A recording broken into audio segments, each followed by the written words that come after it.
오랜만에 돌아왔습니다. 끝까지 읽는 거 생각처럼 쉽지 않네요.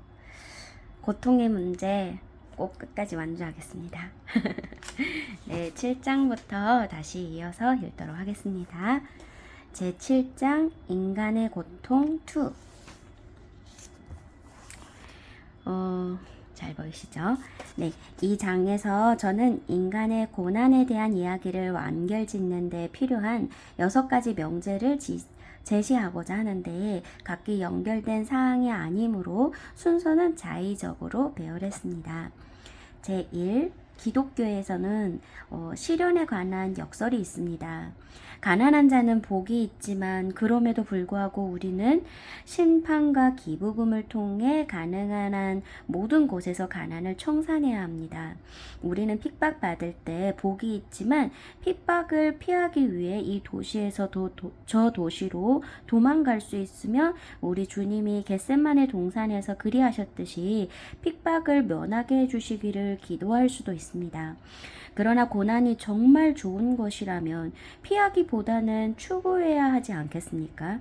저는 이에 대해 고난 그 자체는 좋은 것이 아니라고 대답하겠습니다. 고통스러운 경험의 유익은 고난받는 당사자는 하나님의 뜻에 복종하게 되며 그의 고난을 목격한 사람들은 동정심을 품고 자비로운 행동을 하게 된다는 데 있습니다.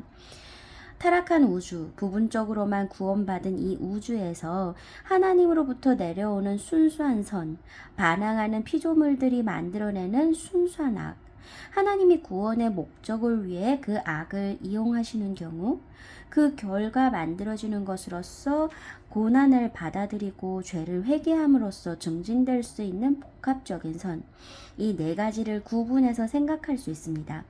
하나님이 순수한 악으로부터 복합적인 선을 만들어내실 수 있다고 해서 순수한 악을 저지른 사람들의 책임이 면제되는, 하나님의 자비로 구원받을 수는 있어도 그 면제되는 것은 아닙니다. 이런 구분은 아주 중요합니다.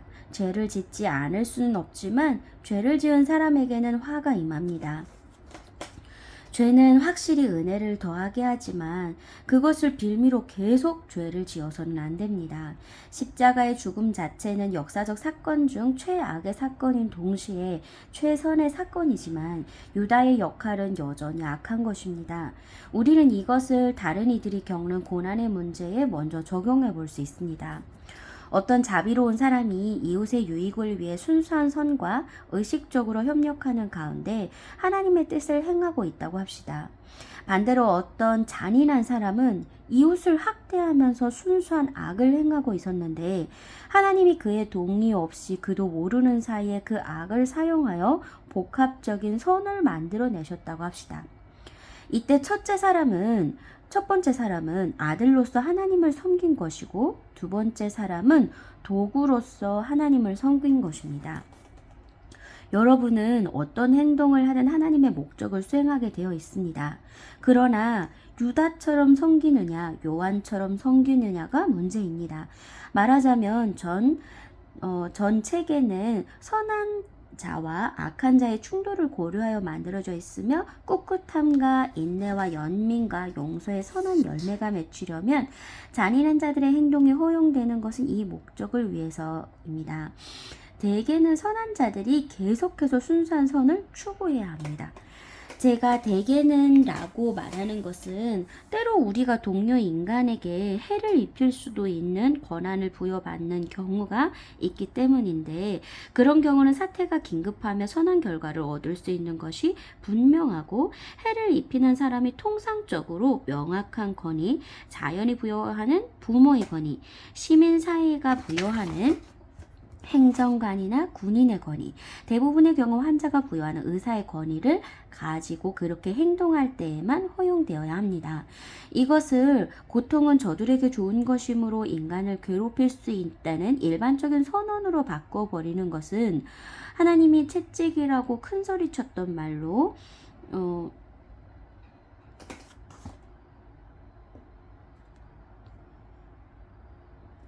하나님의 채찍이라며 큰 소리쳤던 말로의 미치광이 주인공 탬벌레인처럼 사실 하나님의 계획을 무너뜨리는 짓이라기보다는 그 계획 안에서 사탄의 자리를 맡겠다고 자원하는 것이 짓입니다.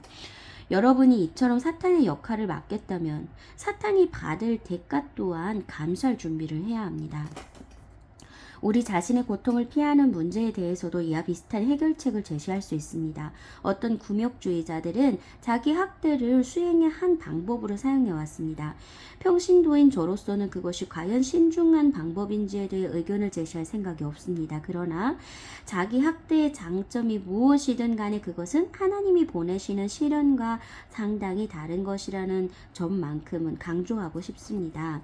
뜻하지 않게 또는 돈이 없어서 저녁을 거르는 것이 금식과 다르다는 것은 누구나 아는 사실입니다. 금식은 의지를 발휘하여 욕망을 거스르는 일로서 여기에는 극기라는 상급과 교만이라는 위험이 따릅니다. 본의 아니게 굶는 것은 욕망과 의지를 함께 하나님의 뜻을 굴복시키는 일로서 우리에게 복종의 기회를 제공하기도 하고 우리를 반항의 위험에 노출시키기도 합니다. 그런데 고난이 가져오는 구속적인 효과는 주로 그러한 반항의 의지를 감소시킨다는 데 있습니다. 의지를 강화시키는 금욕수행은 오직 의지가 집단 단속을 잘하게 해준다는 점에서 유용한 것으로서 전인을 하나님께 바치기 위한 준비 단계에 불과합니다. 금욕수행은 하나의 수단으로 필요합니다. 그러나 그 자체가 목적이 되면 혐오스러워집니다. 의지가 욕망을 대신하는 데 그침으로써 동물적 자아를 악마적 자아로 교체하는 것에 불과해지기 때문입니다. 그러므로 고행시키는 것은 하나님의 소관이다 라는 것은 옳은 말입니다. 시련은 인간이 되게 합법적인 수단을 통해 자연적인 악을 피하며 자연적인 선을 얻기 위해 애쓰는 세상에서 제 역할을 감당하게 되어 있으며 또 그런 세상을 전제로 하고 있습니다. 의지를 하나님께 복종시키려면 그렇게 복종시킬 의지가 우리에게 있어야 하며 그렇게 의지를 복종시킬 대상들이 있어야 합니다. 기독교의 자기 부인은 스토아 철학에서 말하는 무감한 상태를 뜻하는 것이 아니라 본질적으로 합법적인 목적들을 추구하되 하나님을 그보다 앞세울 준비가 되어 있는 마음 자세를 뜻합니다. 그렇기 때문에 그 완전한 분이 고난과 죽음을 피하는 것이 아버지의 뜻에 맞다면 피하고 싶다는 의지, 그러나 아버지의 뜻에 맞지 않는다면 기꺼이 순종하겠다는 마음과 결합되어 있던 그 강력한 의지를 겟셋마네까지 품고 가셨던 것입니다. 어떤 성인들은 제자의 삶을 시작하는 그 순간부터 전적인 자기 부인을 하라고 권유합니다. 그러나 이것은 앞으로 요구받을지 모르는 모든 특정한 자기 부인의 상황에 대해 완전한 준비를 갖추고 있으라는 말로밖에 들리지 않습니다. 그처럼 오직 하나님께 복종하겠다는 의지만 가지고 매 순간 산다는 것은 불가능한 일이기 때문입니다. 그럴 경우에 도대체 무엇을 복종의 재료로 삼겠다는 것입니까? 내가 뜻하는 바는 내 뜻하는 바를 하나님의 뜻에 복종시키는 것이라는 말이 모순되게 들리는 것은 두 번째, 내가 뜻하는 바에 아무 내용도 들어있지 않기 때문입니다. 우리 모두가 고통을 피하는 일에 지나치게 많은 신경을 쓰고 있다는 것은 의심할 여지 없는 사실입니다. 그러나 적당한 한도 안에서 합법적인 수단을 통해 고통을 피하고자 하는 것은 자연, 즉 실현의 구속적인 역할을 고려하여 만든 피조 세계의 전 작동 체계에 부합되는 일입니다. 그러므로 세상을 처음보다 낫게 만들어야 할, 심지어 현세적인 의미에서 볼 때도 우리의 의미를 강력하게 강조하는 기독교의 태도와 고난에 대한 기독교의 관점이 서로 배치된다고 보는 것은 잘못입니다. 주님은 마지막 심판을 가장 상세하게 묘사한 비유에서 모든 덕을 실제적인 선행으로 축소시켜 말씀하시는 것처럼 보입니다. 이것은 복음서 전체와 분리해서 생각할 때에는 오해를 불러일으킬 수 있는 묘사이지만 그럼에도 불구하고 기독교 사이의 윤리의 근본적 원칙을 확실히 보여준다고 할 수 있습니다. 2. 시련이 구속의 필수 요소라면 하나님 보시기에 세상이 이미 구속되었거나 더 이상 구속할 수 없는 상태가 되기 전까지는 시련이 멈추지 않을 것을 예상해야 합니다. 그러므로 그리스도인은 우리 경제 우리의 경제, 정치 혹은 위생체제가 개혁되기만 하면 지상의 천국이 이루어질 것이라고 약속하는 그 어떤 사람의 말도 믿을 수 없습니다.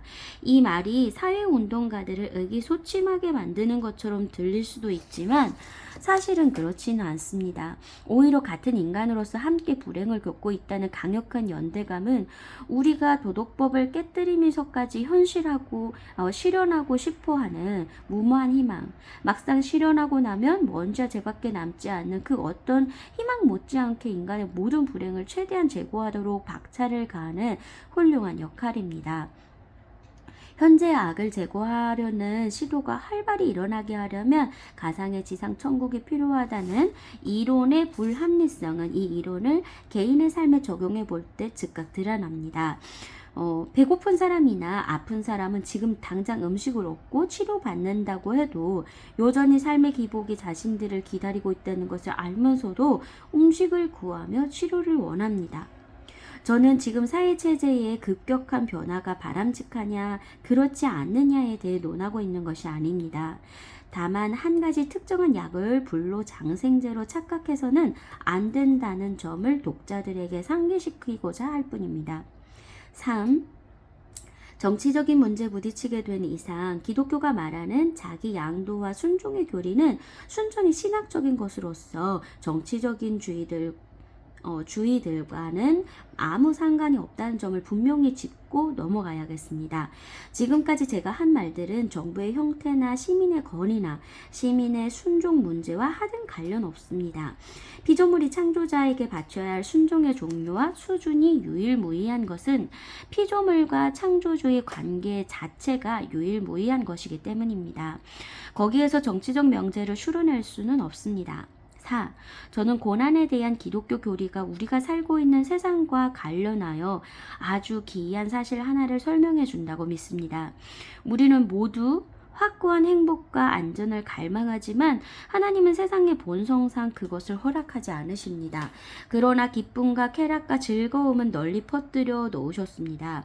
우리는 결코 안전하지 않지만 풍성한 재미와 얼마간의 황홀함을 누립니다. 하나님이 그렇게 만드신 이유를 알기란 어렵지 않습니다. 우리가 갈구하는 안전은 우리 마음을 세상에 안주시킴으로써 하나님께 돌아가지 못하게 만드는 장애물이 될 수 있습니다.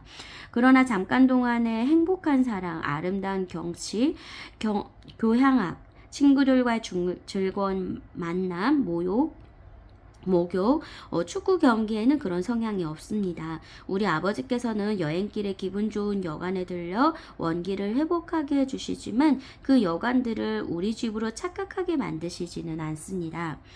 5. 우리는 상상할 수 없는 인간 불행의 총알하는 막연한 말로 고통의 문제를 실제 모습보다 악화시켜서는 안 됩니다. 제가 지금 X만큼의 치통을 겪고 있다고 합시다. 그리고 제 옆에 앉아있는 사람에게도 X만큼의 치통이 생기기 시작했다고 합시다. 그럴 때 그 방 안에 있는 고통의 합계는 이 X라고 말할 수 있습니다. 그러나 이때 실제로 이 X의 고통을 겪고 있는 사람은 아무도 없다는 사실을 기억할 필요가 있습니다. 모든 시간과 공간을 다 뒤져보십시오. 그 어느 누구의 의식 속에서도 그 합성된 고통을 찾아내지 못할 것입니다. 고통의 총알이라는 것은 없습니다. 그 총알을 겪은 사람이 아무도 없기 때문입니다. 한 사람이 겪을 수 있는 최대치의 고통에 도달했다는 것은 그 자체로도 아주 끔찍할 일임이 분명하지만 그가 우주 안에 존재할 수 있는 최고의 고통에 도달했다는 뜻입니다. 100만 명의 고통을 합친다고 해서 고통이 더 커지는 것은 아닙니다. 6. 모든 악 중에 오직 고통만이 살균 소독된 악입니다. 지적인 악도는 잘못된 첫 번째 잘못을 저지르게 된 원인이 계속 작용함으로써 재발될 수 있습니다. 그러나 그와 별개로 잘못은 그 본성상 또 다른 잘못을 낳게 되어 있습니다. 논중의 첫 단계가 틀리면 다음 단계들도 전부 틀릴 수밖에 없습니다. 죄도 원래의 유혹이 지속됨으로써 재발될 수 있습니다. 그러나 그와 별개로 죄 또한 그 본성상 죄 짓는 습관을 강화시키고 양심을 약화시킴으로써 또 다른 죄를 낳게 됩니다. 고통도 다른 악들처럼 첫 번째 고통을 일으킨 원인이 여전히 작용함으로써 재발할 수 있습니다. 그러나 고통에는 그 본성상 증식하는 영향이 없습니다. 고통이 끝났다면 그것은 말 그대로 끝난 것으로서 그 후에는 자연스러운 기쁨이 뒤따라오게 되어 있습니다. 이 차이를 달리 표현해 보겠습니다. 여러분이 잘못을 저질렀다면 그 원인을 제거해야 할 뿐 아니라 그 잘못 자체도 바로잡을 필요가 있습니다. 또 죄를 지었다면 가능한 한 그 죄를 짓게 만든 유혹을 제거해야 할 뿐 아니라 돌이켜 그 죄 자체를 회개해야 합니다. 즉, 두 경우 모두 복구가 요구되는 것입니다. 그러나 고통에는 그러한 복구가 요구되지 않습니다. 고통을 일으켰던 병을 치료할 필요는 있지만 일단 종료된 고통은 더 이상 아무런 영향도 끼치지 못합니다. 반면에 바로잡지 않은 잘못과 회개하지 않은 죄는 그 본성상 새로운 잘못과 새로운 죄를 끊임없이 흘러내보내는 원천이 됩니다. 또 내가 잘못을 저질렀을 때 그 잘못은 나를 믿는 모든 이들에게 영향을 끼칩니다. 내가 공적으로 죄를 지었을 때 목격자들은 그것을 묵과함으로써 공범이 되거나 정죄함으로써 사랑과 겸손을 잃을 위기에 처합니다. 그러나 고난은 본질적으로 목격자들에게 나쁜 효과가 아니라 좋은 효과, 즉 연민을 불러일으킵니다. 이처럼 하나님이 복합적인 선을 만드는데 주로 사용하시는 그 악은 가장 확실하게 소독되어 있는 악, 또는 악이 일반적으로 나타나는 최악의 특징인 증식의 성향이 없는 악입니다. 제8장 지옥. 무섭네요. 오 병사들아, 세상이란 무엇이냐? 그것은 나다. 나 이 끊임없이 내리는 눈, 이 북쪽 하늘. 병사들아, 우리가 통과해 가는 이 고독이 나다. W 드라이미어 W 나폴레옹.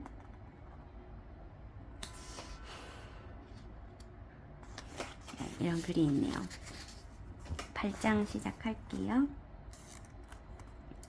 앞장에서 우리는 고통만이 만사가 잘 돌아가고 있는 것이 아님을 악인에게 일깨워 줄 수 있음에도 불구하고 그 악인이 끝끝내 자신의 반역을 회개하지 않을 수도 있다는 사실을 인정한 바 있습니다.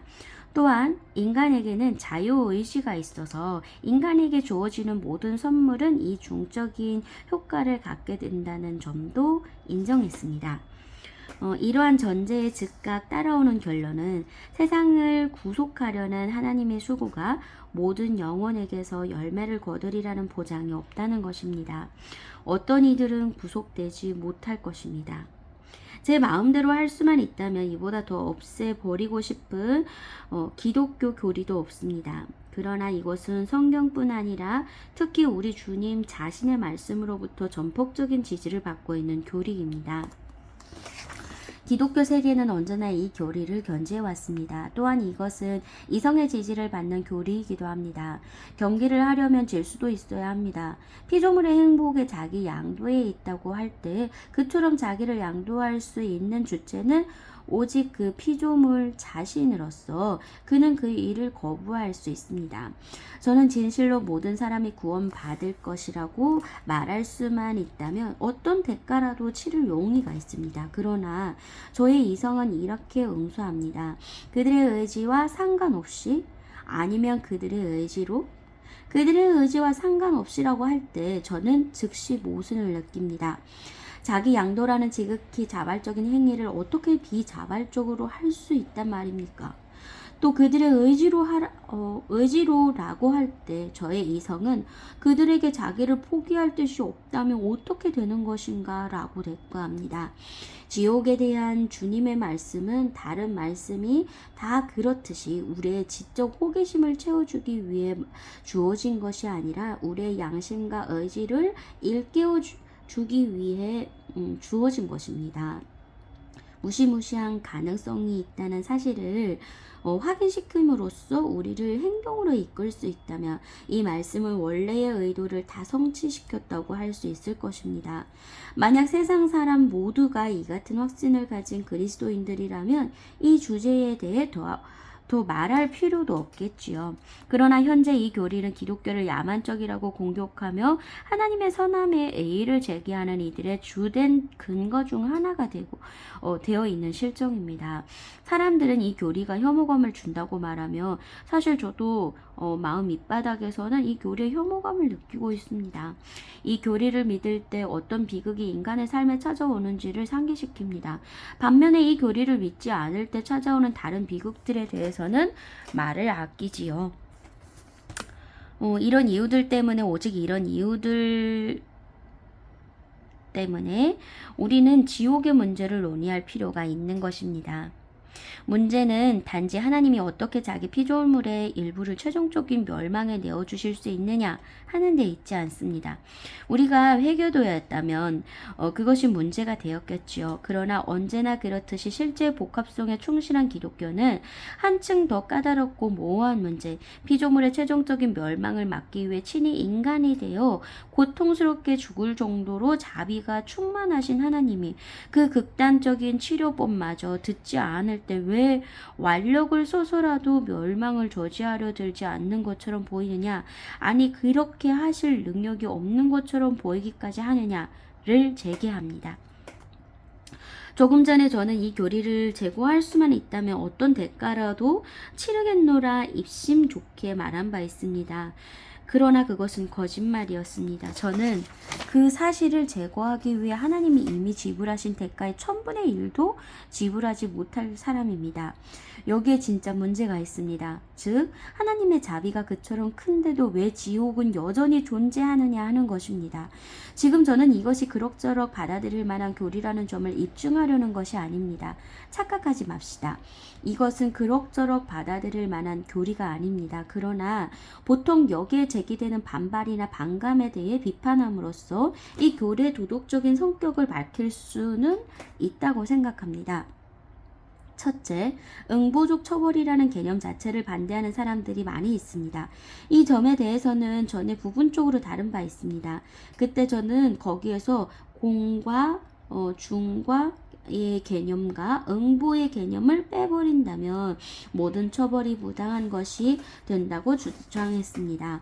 그리고 보복의 열정 자체는 악인이 자기 악에 전적으로 만족하도록 내버려 두어서는 안 되며 정확히 다른 사람들이 보는 눈으로 자기 행동을 보게, 즉 그것을 악으로 보게 해야 한다는 요구로서 우리는 거기에서 의의 핵심을 발견하게 된다고 했습니다.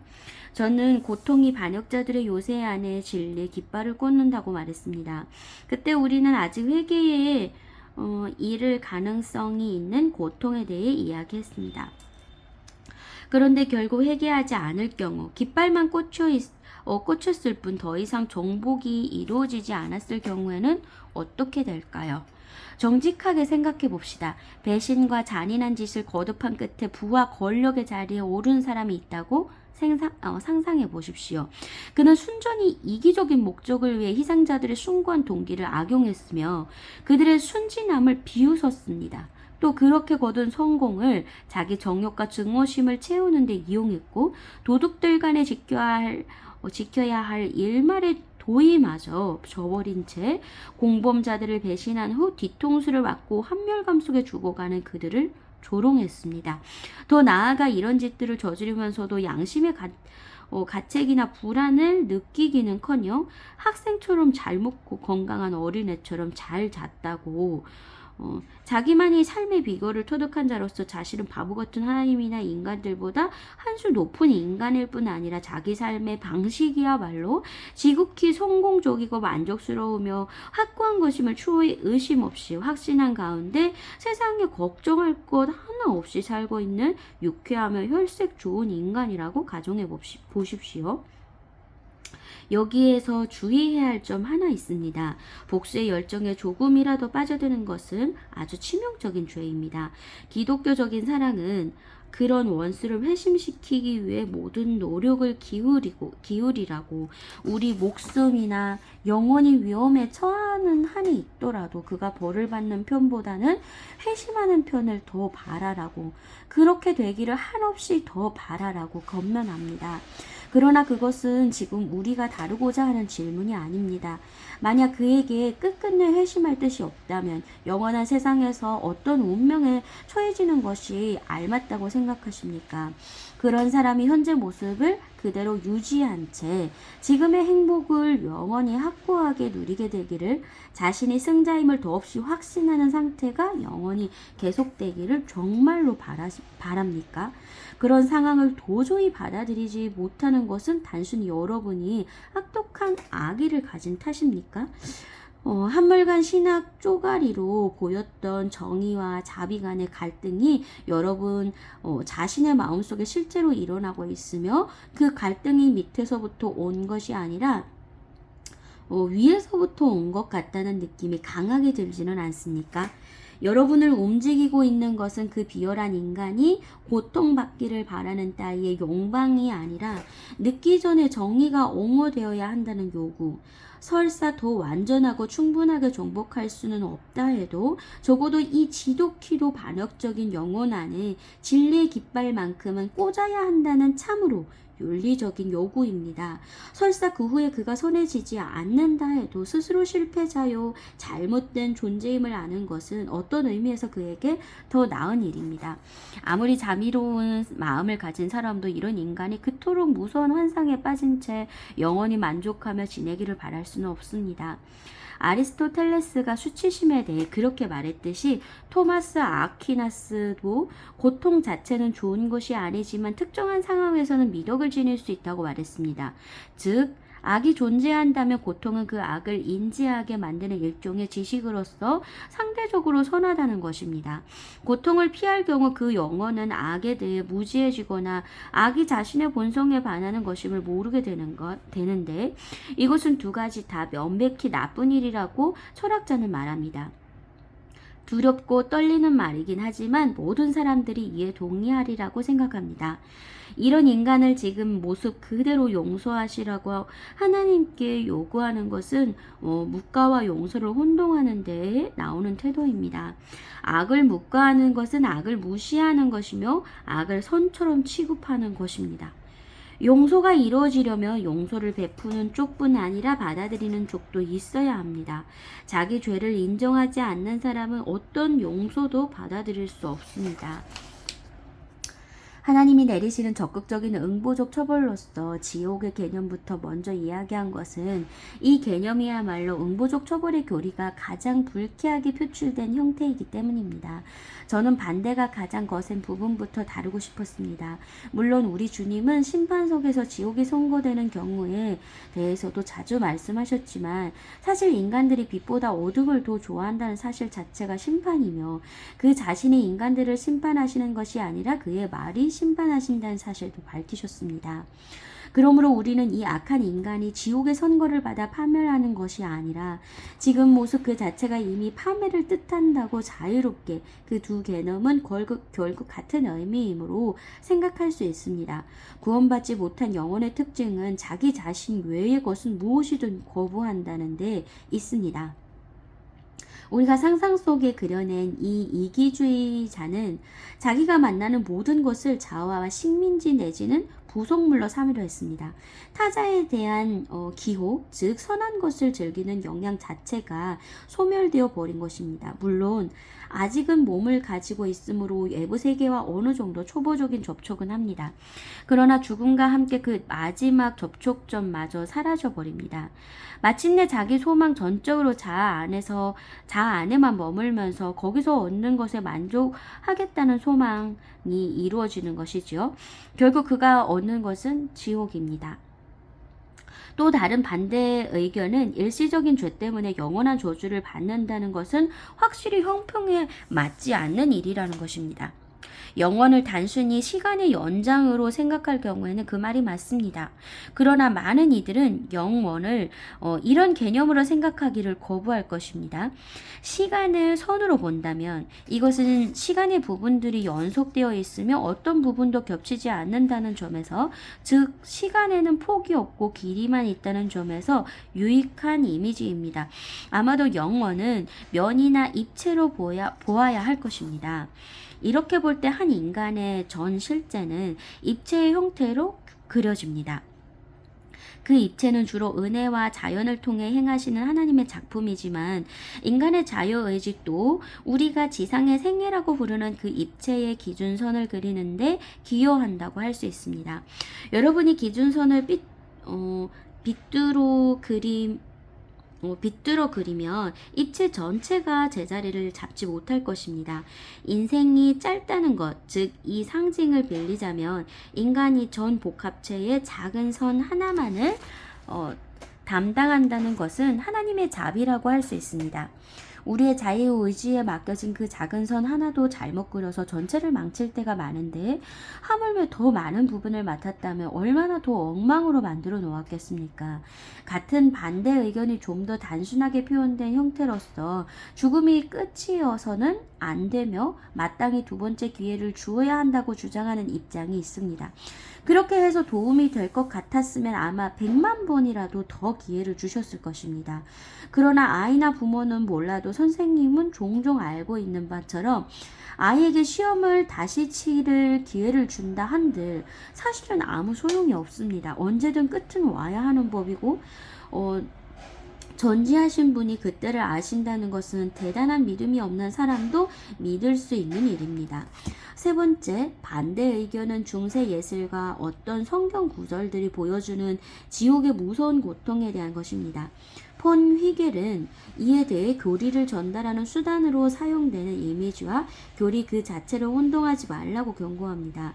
우리 주님은 지옥에 대해 말씀하실 때 세 가지 상징을 사용하셨습니다. 첫째는 형벌의 상징이고 둘째는 파멸의 상징. 오직 뭔가 영혼을 능히 지옥에 멸하시는 자를 두려워하라. 마태복음 10장 28절이며 셋째는 혼인 예복을 입지 않은 남자에 대한 비유나 슬기로운 처녀들과 어리석은 처녀들에 대한 비유에 나타나는 바 바깥 어두움으로 쫓겨나는 추방이나 박탈, 배제의 상징입니다. 가장 널리 알려져 있는 불의 이미지는 극심한 괴로움과 파멸의 개념을 아우른다는 점에서 의미심장합니다. 분명한 점은 이 모든 표현들의 의도가 무언가 말할 수 없이 무서운 것을 제시하려는 데 있다는 사실입니다. 이 사실을 직시하지 않는 해석은 유감스럽지만 일고의 가치도 없습니다. 물론 그렇다고 파멸과 박탈을 제시하는 이미지들은 도외시한 채 극심한 괴로움이 이미지에만 집중할 필요는 없지요. 이 세 가지 이미지 모두 적절한 상징이 될 수 있게 해주는 특징이 무엇입니까? 우리는 파멸이란 그 대상을 무의로 돌아가게 만들거나 중단시키는 것이라고 자연스럽게 생각합니다. 그리고 사람들은 흔히 영혼이 본질적으로 멸절될 수 있는 것처럼 말합니다. 그러나 우리의 경험에 따르면 어떤 것이 파괴된다는 것은 곧 그것과 다른 무언가가 출현한다는 뜻입니다. 통나무를 태우면 가스와 열과 재가 나옵니다. 전에 통나무였던 것은 이제 이 세 가지를 의미합니다. 그렇다면 영혼이 파멸될 수 있다고 할 때 전에 인간의 영혼이었던 상태 또한 존재하지 않겠습니까? 그리고 그 상태란 아마도 괴로움과 파멸과 박탈로 똑같이 적절히 묘사될 수 있는 상태가 아니겠습니까? 여러분은 그 비유에서 구원받은 자들은 그들을 위해 준비된 장소로 간 반면 저주받은 자들은 인간을 위해 준비된 것이 아닌 장소로 갔다는 사실을 기억할 것입니다. 천국에 들어갔다는 것은 이 땅에서 살 때보다 더 인간다워진다는 뜻입니다. 반면에 지옥에 들어간다는 것은 인간성을 박탈당한다는 뜻입니다. 지옥에 던져지는 것은 인간이 아니라 인간의 잔해입니다. 완전히 인간이 된다는 것은 자신의 열정을 의지에 순종시키며 그 의지를 하나님께 바친다는 것입니다. 전에 인간이었던 것, 전 인간 내지는 저주받은 혼령이라는 곧 전적으로 자아에 집중된 의지와 의지의 통제를 전혀 받지 않는 열정으로 구성된 존재라는 뜻일 것입니다. 물론 그러한 피조물, 죄인이라고 하기보다는 삼국의 죄들이 성기에 뭉쳐있는 덩어리라고 해야 할 피조물의 의식 상태가 어떤 것인지 상상하기란 불가능합니다. 지옥은 지옥의 관점에서 볼 때 지옥이 아니라 천국의 관점에서 볼 때 지옥이라는 말에는 일말의 진리가 들어 있습니다. 저는 이 말이 우리 주님의 말씀이 보여주는 엄격한 목격함과 모순된다고 생각지 않습니다. 오직 저주받은 자들만이 자기 운명을 그렇게 못 견딜 상태는 아닌 것으로 받아들일 수 있는 법입니다. 우리는 영혼에 대해 생각하는 이 마지막 몇 장에서 선과 악이 점점 광대하게 그 모습을 드러냄에 따라 지금껏 그토록 오래 주의를 기울여 온 고통과 쾌락의 범주가 점점 희미해지기 시작했다는 점을 인정하지 않을 수 없습니다. 고통이나 쾌락 자체는 최종적인 것이 아닙니다. 구원받지 못한 이들이 고통은 없고 쾌락은 많은 경험을 하는 것이 가능하다고 해도 그 쾌락이란 저주받지 않은 영혼이라면 누구나 악몽을 꾼 것처럼 공포에 떨며 기도의 자리로 달려가게 만드는 어두운 쾌락일 것입니다. 반면에 천국의 고통이라는 것이 있다 해도 그 고통이란 이해력이 있는 사람이라면 누구나 갈망할 만한 고통일 것입니다. 네 번째 반대 의견은 사랑이 있는 사람이라면 단 한 영혼이 지옥에 있다 해도 천국에서 행복하게 지내지 못하리라는 것입니다.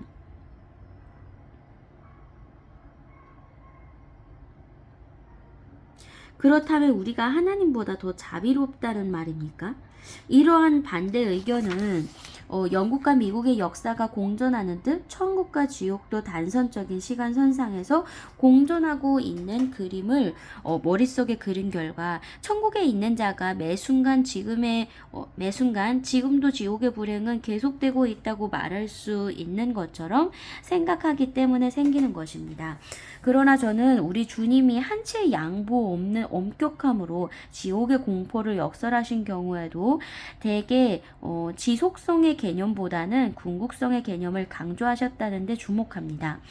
파멸시키는 불에 넘겨지는 일은 대개 이야기의 끝, 새로운 이야기의 시작이 아니라 이야기의 끝으로 취급됩니다. 구원받지 못한 영혼의 악마적인 태도가 영원히 고착된다는 사실은 의심할 여지가 없습니다. 그러나 이처럼 영원히 고착된다는 것이 곧 끝없는 지속, 어쨌든 지속된다는 것을 의미하는지는 알 수 없는 일입니다. 에드윈 베번 박사는 이 점에 대해 몇 가지 흥미로운 견해를 밝히고 있습니다. 우리가 지옥보다 천국에 대해 더 많이 아는 것은 그곳이 인간성의 본향으로서 영광을 얻은 인간의 삶이 함축하는 바를 모두 지니고 있기 때문입니다. 그러나 지옥은 인간을 위해 만들어 놓으신 곳이 아닙니다. 지옥은 결코 천국과 평행선상에 있지 않습니다. 지옥은 바깥 어두움, 존재가 비존재로 사라지는 바깥 테두리입니다. 마지막으로 한 사람의 영혼이라도 궁극적으로 잃어버리는 것은 전능하신 분의 실패를 의미하는 것이 아니냐는 반대 의견이 있습니다. 그 말대로 전능하신 분은 실패했습니다. 그러나 그는 자유의지를 가진 존재들을 창조하셨을 때부터 그런 실패의 가능성을 감수하셨습니다. 여러분이 실패라고 부르는 것을 저는 기적이라고 부릅니다. 자기 자신이 아닌 것을 만들므로써 어떤 의미에서 자기 작품에게 거부당할 수 있는 존재가 되신 것은 하나님의 위협 중에서도 가장 놀라운 일이자 상상을 초월하는 일이기 때문입니다. 저는 저주받은 자들이야말로 어떤 의미에서 최후까지 반역에 성공한 자들이라는 것, 지옥의 문은 안쪽에서 잠겨 있다는 것을 믿는데 망설임이 없습니다. 이것은 그 혼들에게 지옥 밖으로 나오고 싶어하는 바람, 시기심 많은 사람이 행복을 바랄 때와 같은 그 막연한 바람조차 없으리라는 말은 아닙니다. 그러나 그들은 영원히 선에 이를 수 있는 유일한 길인 자기 포기의 영역에서는 그 첫 단계조차 밟으려 하지 않을 것이 분명합니다. 그들은 스스로 요구한 무서운 자유를 영원히 누린 결과 자아의 노예가 됩니다. 그러나 축복받은 자들은 영원히 순종의 무릎을 꿇음으로써 영원 무궁토록 자유롭고 더 자유로운 존재가 됩니다. 결론적으로 저는 지옥의 교리에 반대하는 모든 사람들에게 주는 대답으로 다음과 같은 질문을 던지겠습니다. 당신이 정말 하나님께 요구하는 바가 무엇입니까? 그들이 이 과거에 지은 죄를 씻어주고 모든 장애를 제거하며 모든 기적적인 도움을 제공함으로써 어떻게 해서든지 그들이 새롭게 출발할 수 있게 해주는 것입니까? 하나님은 갈보리에서 이미 그 일을 하셨습니다. 그들을 용서해 주는 것입니까? 그들에게는 용서받을 마음이 없습니다. 그들을 내버려 두는 것입니까? 유감스럽게도 하나님은 지금 그렇게 하고 계십니다. 한 가지 주의를 드리고 이 장을 마치겠습니다. 저는 현대인들에게 이 문제를 잘 이해시키기 위해 누가 봐도 악한 인물을 만들어내는 위험을 감수했습니다. 그러나 이제 그 역할이 끝난 만큼 그 인물에 대해서는 빨리 잊는 것이 좋겠습니다. 우리는 지옥에 대해 논의할 때마다 계속해서 우리의 원수들이나 친구들에게 내릴 수 있는 저주를 생각할 것이 아니라 우리 자신에게 내릴지 모르는 저주를 생각해야 합니다. 이 장의 이야기는 여러분의 아내나 아들에 대한 것도 아니고 네로나 가롯 유다에 대한 것도 아닙니다. 바로 여러분과 저에 대한 것입니다.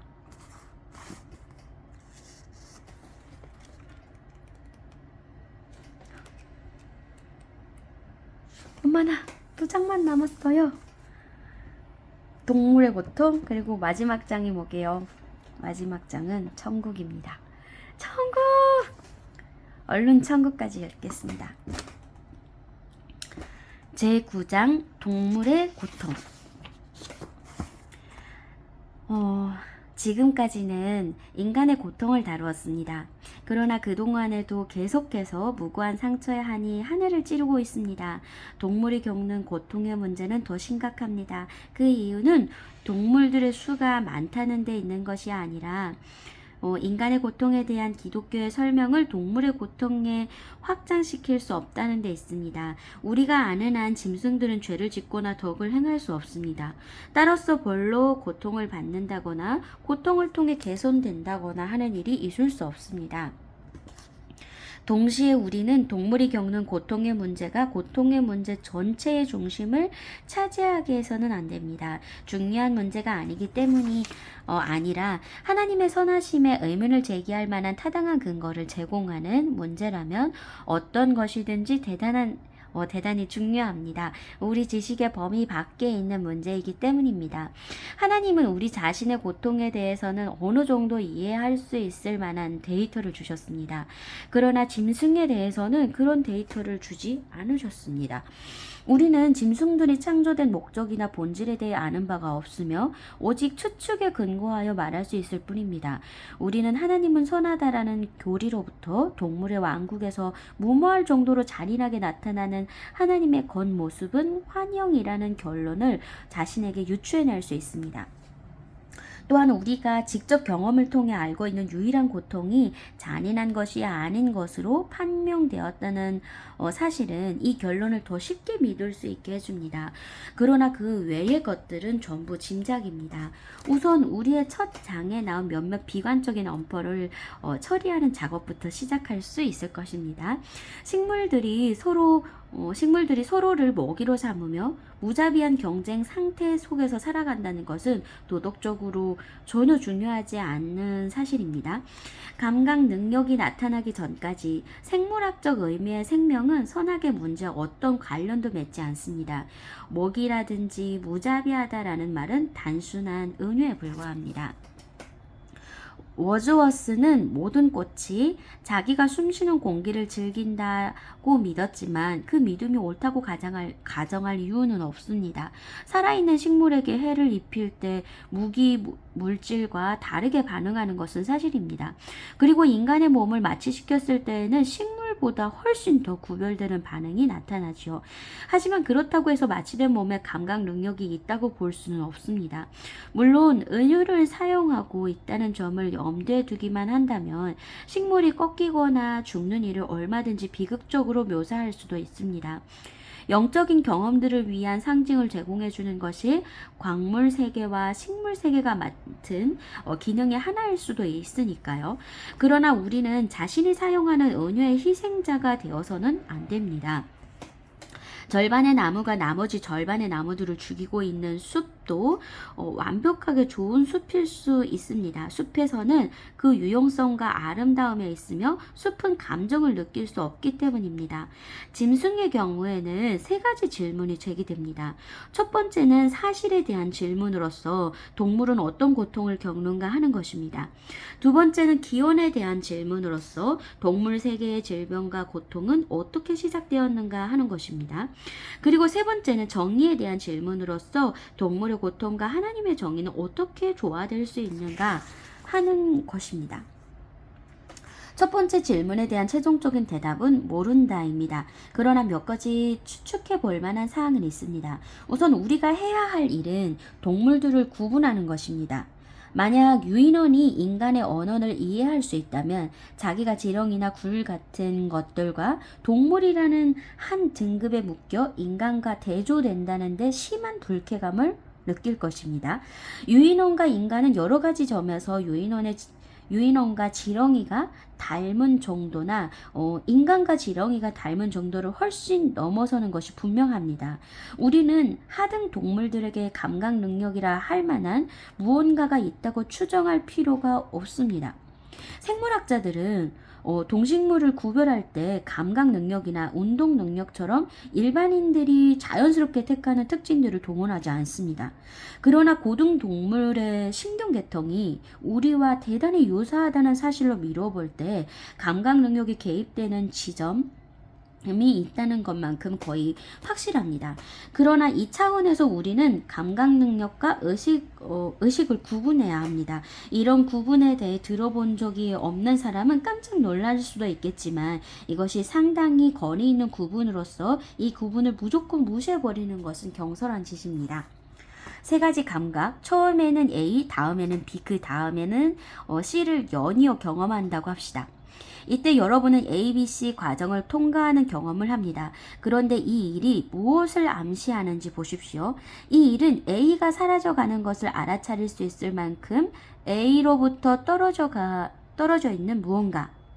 B가 막 시작되어 A가 물러간 자리를 채우고 있음을 알아차릴 수 있을 만큼 B로부터 떨어져 있는 그 무언가가 여러분 안에 존재한다는 사실을 암시합니다.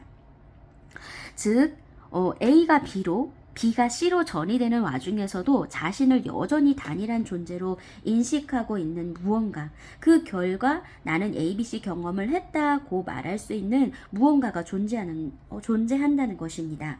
그 무언가란 제가 의식 내지는 영혼이라고 부르는 것으로서 방금 제가 묘사한 과정은 영혼도 시간을 경험하기는 하지만 그 자체는 전혀 시간에 따라 움직이지 않는다는 것을 보여주는 한 가지 증거입니다.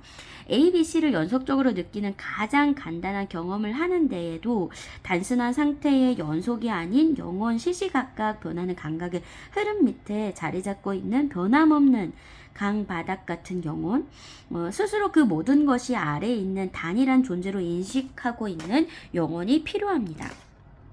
고등동물 중 하나의 신경체계가 연속적인 감각을 제공한다는 것은 거의 확실합니다.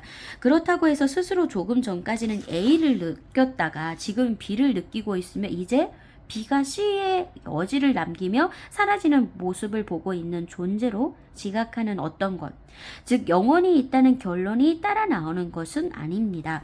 이처럼 그 동물들에게 영혼이 없다면 이른바 ABC 경험도 할 수 없을 것입니다. 철학 용어로 지각의 연속은 있을 수 있습니다. 즉 실제로 감각은 순서대로 나타날 것이고 하나님은 그 사실을 아실 것입니다. 그러나 그 동물은 모를 것입니다. 그 동물에게는 연속에 대한 지각이 없기 때문입니다. 이것은 그 동물을 두 번째 채찍질할 때 실제로도 두 번의 고통이 발생한다는 뜻입니다. 그 동물에게는 나는 두 번 고통을 당했다고 인식할 만큼 통합 능력을 갖춘 자아가 없습니다. 그 동물이 나는 고통당하고 있다고 말할 수 있을 정도로 자기 자신과 감각, 이를테면 강의 흐름과 강바닥을 구분할 수 있다면 이 두 번의 감각 또한 자기 경험으로 연결시킬 수 있겠지만 그 동물에게는 심지어 한 번 고통을 당할 때에도 나는 고통당하고 있다고 말할 수 있는 자아가 없습니다.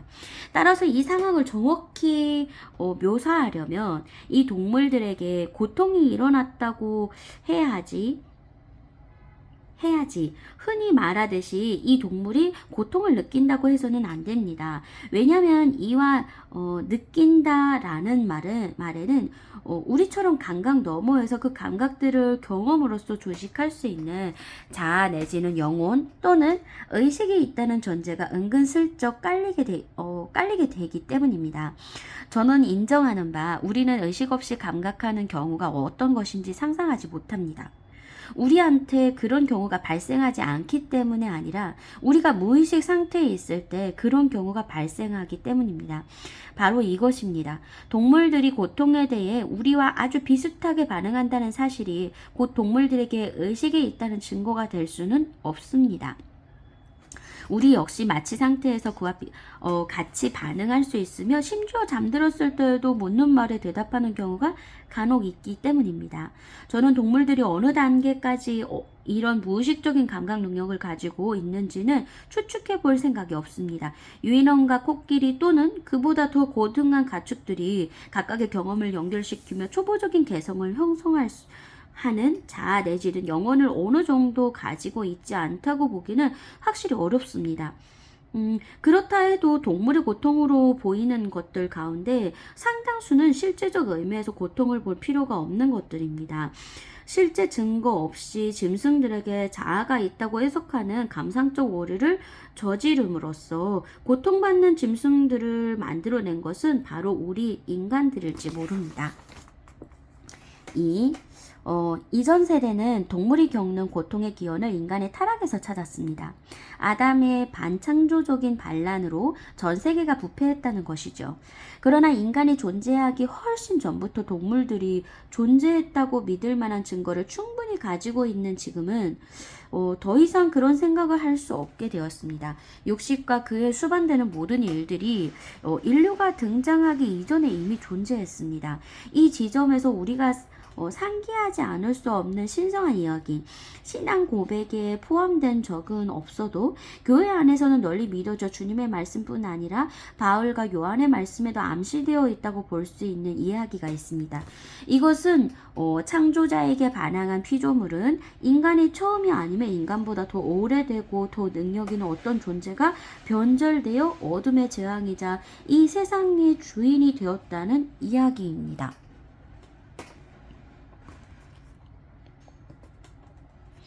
어떤 이들은 이러한 요소들을 주님의 가르침에서 전부 제거하고 싶어 합니다. 어떤 이들은 주님이 자기 영광을 비우고 인간이 되셨을 때 보통 사람들처럼 그 당시에 통용되던 미신들을 공유하실 만큼 낮아지셨다고 주장할 수도 있습니다. 저도 확실히 그리스도께서 육체로 계셨을 때에는 전지하셨을 것이라고 생각합니다. 인간의 뇌가 전지한 의식의 매개체가 될 수 없다고 할 때 주님의 사고가 실제로 그 뇌의 크기와 형태의 제약을 받지 않았다고 말할 것은 성육신의 실제성을 부인하는 가연설 신봉자들에게 가담하는 결과를 낳을 것입니다. 따라서 설령 주님이 오늘날 우리의 지식에 비춰 그릇된 과학적, 역사적 진술을 하셨다 해도 그분의 신성을 믿는 저의 믿음에는 전혀 방해가 되지 않습니다. 그러나 사탄의 존재와 타락에 대한 교리는 오늘날 우리의 지식에 비춰 그릇된 것으로 판명된 종류의 것이 아닙니다. 이 교리는 과학자들이 발견한 사실들과 충돌하는 것이 아니라 우리가 살고 있는 시대의 단순하고 막연한 사조와 충돌합니다. 저는 이른바 사조를 아주 낮춰봅니다.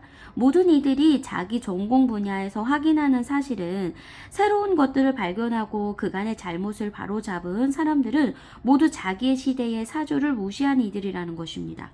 그러므로 인간이 등장하기 전에 이미 한 강력한 피조물의 세력이 물질계나 태양계 아니면 적어도 지구라는 행성에 나쁜 영향을 끼치고 있었다는 것.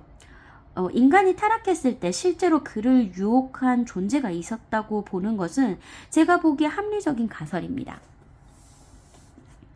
이 가설이 일반적인 악에 대한 설명을 제공해 주는 것은 아닙니다. 다만 악은 자유의지를 남용하는 데서 나온다는 원칙을 좀 더 폭넓게 적용케 해줄 뿐입니다.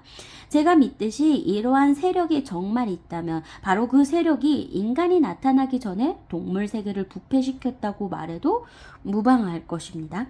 우리는 동물들 또는 몇몇 동물들이 서로를 죽임으로써 살아간다는 사실을 근거로 동물 세계에 악이 내재되어 있다고 생각할 수 있습니다. 그러나 식물의 경우에도 그러했듯이 저는 그것을 악으로 인정하지 않습니다. 사탄이 몰고 온 동물의 부패는 한 가지 점에서 사탄이 몰고 온 인간의 부패와 유사합니다. 인간의 타락이 낳은 결과 중 하나는 인간성 속에 흡수되어 있던 동물성이 빠져나감으로써 이제는 인간성이 동물성을 다스릴 수 없게 되었다는 것입니다. 마찬가지로 동물성은 식물에게나 어울릴 습성에 빠지도록 사탄의 조장을 받을 수 있습니다. 물론 많은 짐승이 다른 짐승을 잡아먹고 사는 데에 약이 되는 막대한 죽음은 그만큼 막대한 출산율에 의해 자연 속에서 균형을 유지하고 있는 것이 사실이며, 따라서 모든 동물들이 초식성으로서 건강하게 산다면 자체 번식의 결과를 대개가 굶어 죽을 것으로 보일 수도 있습니다. 그러나 저는 그들의 생산력과 사망률을 상호 상관적인 현상으로 봅니다. 애초부터 동물들에게 그처럼 과다한 성적 충동이 있어야 할 필요는 아마 없었을 것입니다. 세상의 주인은 그것을 육식에 대한 대응, 괴로움을 최대화하기 위한 이중적인 계략으로서 그 대응으로 생각했습니다. 덜 거슬리는 표현을 쓰자면 악한 천상의 존재가 생명력을 부패시켰다는 것이지요. 이 두 가지는 결국 같은 의미입니다. 그러나 저로서는 실체화된 추상 명사를 믿는 편보다는 신과 악마들에 관한 신화를 믿는 편이 더 쉽습니다. 아무튼 신화는 우리 생각보다 훨씬 더 있는 그대로의 진실에 가까운 것일 수 있습니다. 주님이 질병의 원인을 하나님의 진노나 자연에 돌리지 않고 아주 분명하게 사탄에게 돌리신 적이 있다는 사실을 잊지 맙시다. 이 가설에 고려할 만한 가치가 있다면 인간이 처음 세상에 등장했을 때 이미 구속적인 기능을 맡고 있었다는 가설 또한 고려할 만한 가치가 있을 것입니다. 지금도 인간은 동물들에게 기적을 행할 수 있습니다. 우리 집에는 고양이와 개가 함께 살고 있는데 그렇게 함께 지내기를 좋아하는 것처럼 보입니다. 어쩌면 동물 세계의 평화를 회복시키는 것이 인간의 맡은 역할 중 하나였고, 인간이 원수의 편에 가담하지 않았다면 지금으로서는 상상할 수도 없을 만큼 그 일을 잘 수행했을지도 모르겠습니다. 3. 마지막으로 정의의 문제가 남았습니다. 우리는 모든 동물이 우리가 생각하는 식의 고통을 겪는 것이 아니다 라고 믿을 수 있는 이유를 알았습니다. 그러나 적어도 몇몇 동물은 자아를 가진 것처럼 보이는데 이 무고한 동물들은 어떻게 해야 합니까? 우리는 동물의 고통은 하나님이 만들어낸 것이 아니라 사탄의 악이 때문에 시작된 것으로서 인간의 직무 유기 때문에 고착되었다고 믿을 수 있다는 사실도 알았습니다. 그러나 하나님이 그 고통을 일으키지는 않았어도 허락하신 것이 사실이라면 이 무고한 동물들은 또 어떻게 해야 합니까? 사람들은 저에게 동물의 불멸성에 대해서는 말도 꺼내지 말라는 주의를 주었습니다. 그러다가는 모든 노처녀들과 한 통속이 된다는 것이죠. 하지만 저는 그들과 한 통속이 되는데 이의가 없습니다. 저는 처녀라는 것이나 나이가 많다는 것이 놀림감이 된다고 생각하지 않으며, 제가 만나본 바 가장 예리한 정신을 가진 몇 사람은 바로 노처녀들이었습니다. 저는 그렇다면 그 많은 모기들은 다 어디로 가야겠느냐는 식의 익살맞은 질문에도 과히 요동치 않습니다. 그런 수준의 질문에는 최악의 경우에 그런 문제가 생기더라도 모기의 천국과 인간의 지옥을 묶어버리면 아주 간단히 해결되죠 라고 대꾸하면 그만이니까요. 이런 것들보다 심각한 반대 근거는 성경과 기독교 전통이 동물의 불멸성에 대해 완전히 침묵하고 있다는 사실에 있습니다. 기독교 계시가 모든 질문에 답을 제시하는 자연 체계가 되려는 의도를 조금이라도 내비치고 있다면 이 사실은 제게 치명타가 될 것입니다. 그러나 기독교 계시는 그런 것이 아닙니다. 휘장은 우리의 지적인 호기심을 채워주기 위해서가 아니라 우리가 당면하고 있는 현실적인 필요를 드러내 보여주기 위해 딱 한 군데만 찢어져 있습니다. 이 같은 하나님의 계시 방법으로 분별해 볼 때 설사 동물이 진짜 불멸한다고 해도 하나님이 그 사실을 계시하셨을 가능성은 없습니다. 우리 자신의 불멸성에 대한 교리도 유대교 역사의 후반부에 이르러서야 비로소 등장했습니다. 따라서 침묵을 근거로 논증하고 있는 대단히 설득력이 약한 방법입니다. 대부분의 동물들이 불멸한다고 가정하는데 진짜 어려움을 야기시키는 문제는 이미 설명한 바대로 의식이 없는 피조물에게는 불멸이라는 것이 거의 이런 의미를 갖지 못한다는 사실에서 찾아볼 수 있습니다. 도롱뇽의 삶이 오로지 감각의 연속에 불과하다면 하나님이 오늘 죽는 도롱뇽을 다시 삶으로 부르신다 한들 무슨 의미가 있겠습니까? 그 도롱뇽은 자기가 죽은 도롱뇽과 같은 도롱뇽이라는 사실을 인식하지 못할 것입니다. 즉, 이 도롱뇽이 죽은 후에 지상에서 겪었던 고통의 보상으로 다른 도롱뇽이 즐거운 감각을 누리게 되는 이 도롱뇽의 부활체, 다시 말하면 자아인데 우리의 전체적인 요지는 도롱뇽에는 자아가 없으리라는 것입니다. 이 도롱뇽의 부활체가 즐거운 감각을 누리게 되든 아무 차이가 없다는 것입니다. 이처럼 도롱뇽에게 자아가 있다는 가정하에서만 의미를 가지는 이야기는 아예 꺼낼 필요가 없습니다. 따라서 저는 감각 능력만 가진 피조물의 불멸성을 논하는 것은 가당치 않은 일이라고 생각합니다. 정의와 자비의 측면에서 보아도 그런 피조물이 불멸성을 가질 필요는 없습니다. 그들에게는 고통스러운 경험이라는 것 자체가 없기 때문입니다. 글자를 읽을 줄 모르는 동물들은 APNI라는 낫 글자는 신계통으로서 전달받는다 해도 그것으로 pain, 고통이라는 단어는 구성하지 못합니다.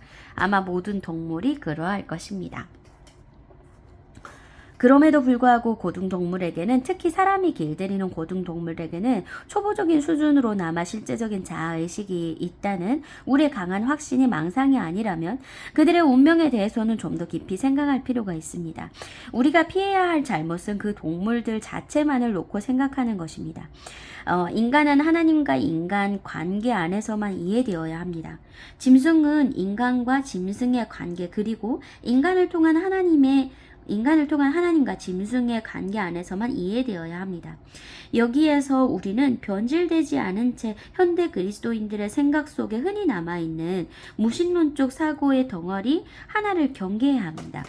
무신론자들은 인간과 동물의 공존을 단지 생물학적 사실들 우연한 결과로 당연시하면서 인간이 동물을 길들이는 것은 한 종이 다른 종을 순전히 자의적으로 간섭하는 일로만 여깁니다. 그들이 볼 때에는 야생 동물만이 진정한 동물 내지는 자연적인 동물로서 길들여진 동물은 인위적이거나 자연적이지 못한 동물입니다.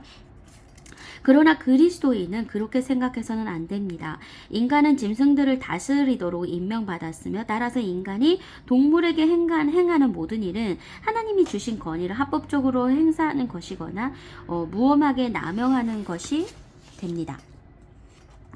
이렇게 볼 때 길들여진 동물들이야말로 가장 심오한 의미에서 유일하게 자연적인 동물 자신에게 주어진 본연의 자리를 찾은 유일한 동물이며, 우리는 길들여진 짐승들을 짐승에 대한 모든 교리의 토대로 삼아야 합니다.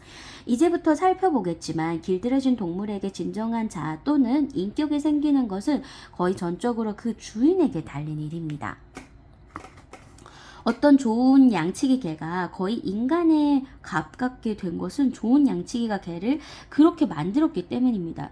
전에 저는 아내라는 말의 신비한 힘에 대해 말한 적이 있습니다. 저는 이 말이 신약 성경에서 항상 동일한 의미로 쓰였다고 생각하지 않으며, 따라서 인간이 그리스도 안에 있고 그리스도가 하나님 안에 있으며 성령이 교회 안에 또 믿는 한 사람 한 사람 안에 있다는 것이 정확히 같은 의미를 갖는다고 생각지 않습니다. 그 말들은 단일한 의미를 지닌다기보다는 서로 운을 이루며 상응하는 의미를 지닌다고 할 수 있습니다. 지금 제가 말하고자 하는 것은, 물론 저는 정식 신학자들의 교종을 받을 용의가 충분히 있습니다. 위와 같은 의미와 정확히 일치하지는 않지만 그에 상응하는 의미에서 짐승들이 그 주인 안에서 진정한 자아를 얻는 것이 아니겠느냐 하는 점입니다. 다시 말해서 여러분은 짐승 하나만을 생각해서 그것을 인격체라고 부르며 하나님이 과연 그것을 부활시키시고 축복하실 것인가를 물어서는 안 됩니다. 여러분은 그 짐승이 어떤 맥락 안에서 자아의식을 얻는지 그 전체적인 맥락을 생각해야 합니다. 즉, 좋은 농가에서 자식들과 짐승들을 다스리는 주인과 그의 아내를 생각해야 하는 것입니다. 그 전체적인 맥락이라는 것은 바울이 말하는 의미 또는 그것에 아주 가까운 의미의 몸이라고 할 수 있습니다. 그 몸이 얼마만큼이나 그 부부와 함께 부활하는지 누가 예측할 수 있겠습니까? 저는 아마도 하나님의 영광과 그 부부의 자복에 필요한 만큼만 부활하는 것이 아니라 특정한 지상의 경험으로 영원토록 채색되는 특정한 영광과 특정한 지복에 필요한 만큼 부활하지 않을까 생각합니다. 제가 보기에는 어떤 동물의 경우 그 동물들 자체가 불멸성을 가지고 있다기보다는 이런 식으로 그 주인의 불멸성 안에서 자신의 불멸성을 얻을 가능성이 있지 않을까 싶습니다. 거의 인격이 없다 해야 할 피조물의 인격적 정체성에 관련된 문제도 이처럼 적절한 맥락 안에 놓고 생각하면 어려울 것이 없습니다. 만약 여러분이 그 농가의 전체 몸에 속한 한 지체로 부활하는 동물의 인격적 정체성은 어디에 있느냐고 묻는다면, 지상에서 살았을 때 늘 그랬던 것처럼 그 뭔가의 관계, 특히 그 몸의 머리인 주인과의 관계에 있다고 대답하겠습니다. 다시 말해서 주인은 자기 개를 인식할 것입니다. 개도 주인을 인식할 것이며 그를 인식함으로써 자기 자신을 찾을 것입니다.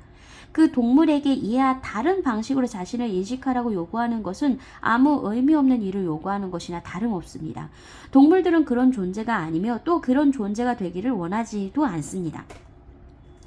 물론 좋은 농가에 사는 좋은 양치기 개를 묘사한 제 그림에는 야생동물이나 학대받는 가축들이 포함되어 있지는 않습니다.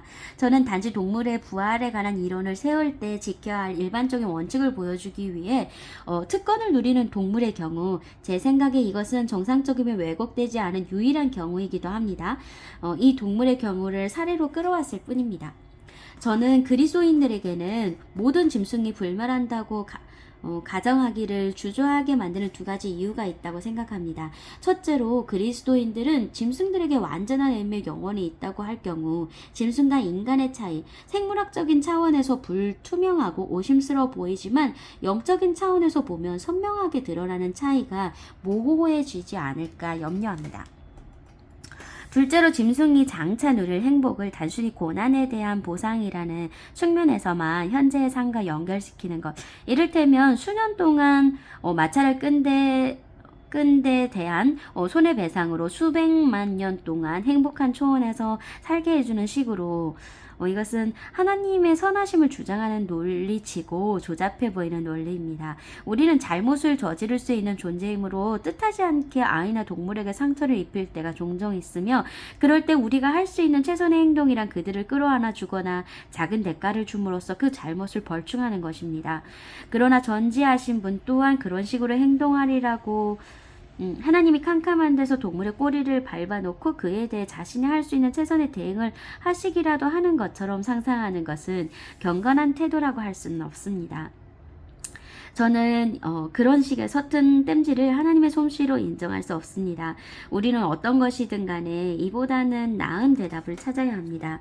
지금 제가 제시하고 있는 이론의 목적은 이 두 가지 반대 의견을 모두 비껴가려는 것입니다. 이 이론은 하나님을 우주의 중심으로 삼으며 인간을 지상에 있는 자연의 종속적인 중심으로 삼습니다. 짐승들은 인간과 대등한 존재가 아니라 종속적인 존재로서 그들의 운명은 철두철미하게 인간의 운명과 연관되어 있습니다. 또한 그들에게 암시되어 있는 파생적인 불멸성은 단순한 배상이나 보상이 아닙니다. 그 불멸성은 새 하늘과 새 땅의 중요한 일부로서 세상의 타락과 구속이라는 고난의 과정 전체와 유기적으로 연관되어 있습니다. 저처럼 길들여진 동물의 인격은 대체로 인간의 선물이라고 우리의 단순한 정신성이 그리스도 안에서 영성으로 거듭나듯이 동물의 단순한 감각 능력이 우리 안에서 정신성으로 거듭난다고 가정할 때 야생 상태에서 자아나 에고를 지닌 동물은 실제로 극소수에 불과하리라는 가정이 절로 따라오게 되어 있습니다. 그러나 그런 동물들이 존재하며 그들의 부활이 하나님의 선에 부합된다 하더라도 그들의 불멸성 또한 인간, 이번에는 주인 한 사람 한 사람이 아니라 인류 전체, 그 인간과 연관될 것입니다. 다시 말해서 인간의 전통이 준 영적이며 정서적인 가치, 그 가치를 단순히 자의적으로 또는 우연히 짐승들에게 부여한 것이 아니라 실제로 그 짐승의 본성에 근거하여 부여한 것이라면 그 짐승들이 바로 그 재능으로 또는 주로 그 재능으로 부활한 인간을 시중들며 그 수행원의 일부로 참여하리라고 기대할 수 있다는 것입니다. 반면에 전통적으로 짐승들에게 부여된 특징이 아주 그릇된 것이었다면 인간에게 알려주지 않았지만 실제로 전 역사에 걸쳐 인간에게 영향을 끼쳤던 진짜 미덕을 보여주는 것이 바로 것이 곧 그 짐승들이 누릴 천국의 삶이 될 것입니다. 기독교의 우주관이 어떤 의미에서든 참이라면 우리 행성에서 존재하는 모든 것은 인간과 연관되어 있을 것이며 심지어 인간이 존재하기 전에 멸종된 피조물들 또한 무의식적인 인간의 선발대로 보는 것이 곧 그들을 바라보는 길일 것이기 때문입니다. 야생의 짐승이나 선사시대 짐승들처럼 우리와 멀리 떨어져 있는 피조물들에 대해 이야기한다는 것은 사실 거의 아는 바가 없는 사항에 대해 이야기하는 것이나 다름없습니다. 그들에게는 자아나 고난이 없다고 해도 무방할 것입니다. 심지어 각각의 종이 공통된 자아를 가지고 있을지라도 창조의 진통을 나누었으며 장차 만물의 회복에 동참할 주체는 사자 한 마리 한 마리가 아니라 사자됨 일지도 모르겠습니다. 우리 자신의 영원한 삶에 대해서도 상상하지 못하는 터에 우리의 지체로서 짐승이 누릴 삶에 대해 상상하지 못하는 것은 당연한 일입니다. 만약 지상의 사자가 자신이 언젠가 소처럼 풀을 먹게 되리라는 예언의 글을 읽을 수 있다면 아마 천국 이야기가 아니라 지옥 이야기라고 생각할 것입니다. 또 만약 그 사자 안에 육식성 감각 능력 외에 아무것도 없다면 의식 또한 없을 것이며 따라서 계속 살아남는다는 것이 아무 의미가 없을 것입니다. 그러나 초보적인 수준으로나마 사자의 자아라는 것이 존재한다면 하나님 그때에도 자신이 원하시는 바에 따라 더 이상 양을 잡아먹지 않으며 살지 않는 몸, 그러나 지상에서 보여주었던 사자의 정력과 당당함과 드높은 기세를 그대로 보여준다는 의미에서 사자다움이 넘치는 몸을 주실 수 있을 것입니다. 잘못된 생각인지 모르겠지만 저는 사자와 어린 양이 함께 누울 것이라는 선지자의 말씀에 동양의 과장법이 사용되었다고 생각합니다. 그것은 양의 입장에서 오히려 무례한 행동일 것이기 때문입니다. 사자와 양이 그런 식으로 어울린다면 양도 없고 사자도 없는 상태나 다름없을 것입니다. 저는 사자가 더 이상 위험하지 않은 존재가 될 그때에도 여전히 경외감을 주리라고 생각합니다. 아니 그때야말로 우리는 지금의 송곳이나 발톱처럼 사탄이 왜곡시킨 조잡한 모조품을 보는 것이 아니라 진짜 사자다운 모습을 처음으로 보게 될 것입니다.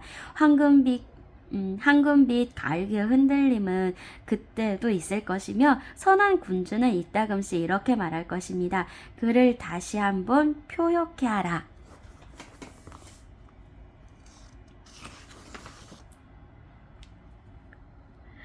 마지막 장이에요, 여러분. 천국! 기다리고 기다리던 천국입니다. 여기 이런 글이 있네요. 믿음을 가지세요. 그리고 다들 조용히 하세요. 제가 금기를 깨뜨리려 한다고 생각하는 분들은 나가주시기 바랍니다. 뭐죠?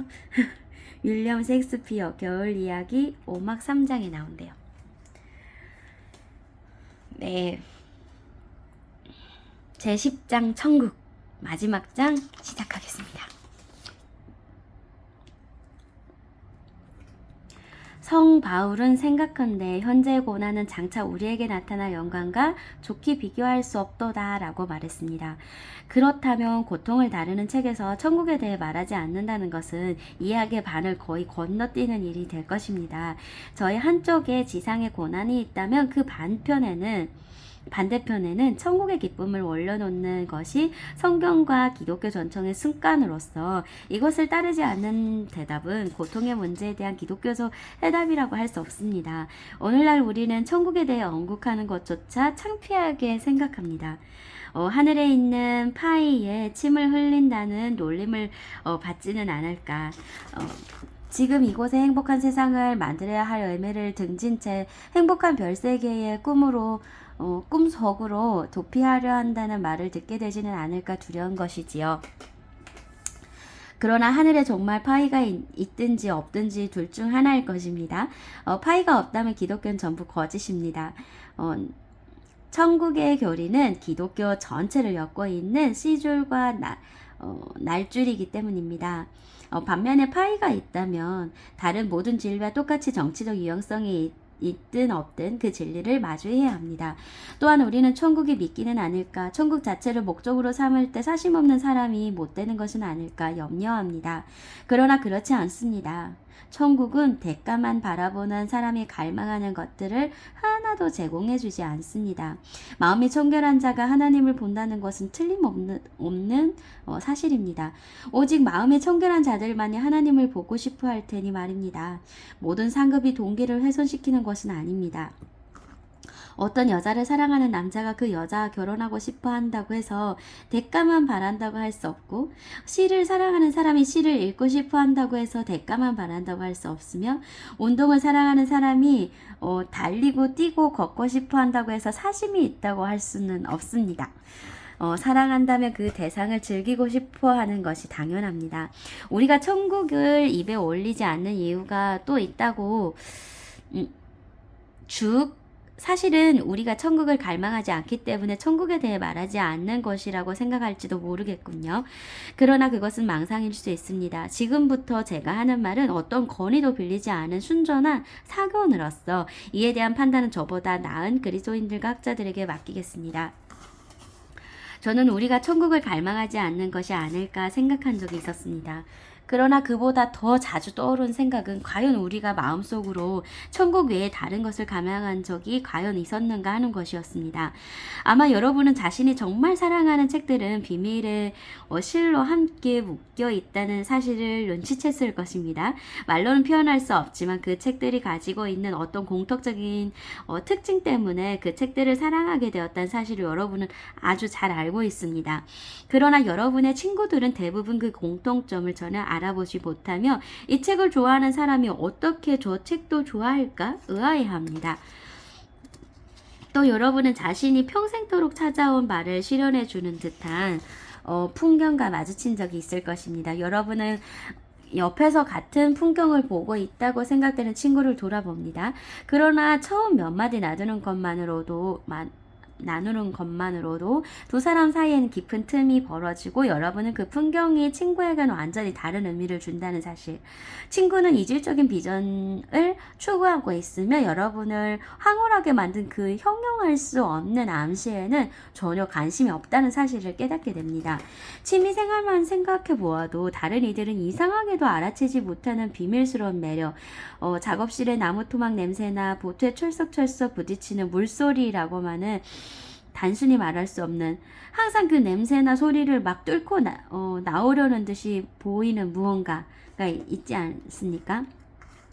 여러분이 태어날 때부터 갈망해오던 그 무언가, 다른 갈망들이 밀문처럼 밀려드는 그 저변에서 목소리 큰 열정들이 사이사이 잠깐씩 찾아오던 침묵의 순간마다 아이 때부터 노년에 이르기까지 밤낮 없이 해를 거듭하며 찾고 지켜보고 기울이던 그 무언가에 대해 어렴풋이 알고 있는 또 다른 사람을 만났을 때 비로소 평생에 걸친 우정의 관계들이 시작되지 않았습니까? 여러분은 그 무언가를 붙잡았던 적은 한 번도 없었습니다. 여러분의 영혼을 깊이 사로잡았던 것들은 모두 그것의 암시, 보일 듯 말 듯한 영상, 귀에 잡히자마자 사라지는 방향이었을 뿐입니다. 반향이었을 뿐입니다. 그러나 만약 그것이 정말 모습을 드러낸다면, 반향으로 사라지는 것이 아니라 음향으로 증폭된다면 여러분은 그것을 금방 알아볼 수 있었을 것입니다. 그리고 조금 더 의심 없이 나는 바로 이것을 위해 지금 받았던 거야 라고 말하게 될 것입니다.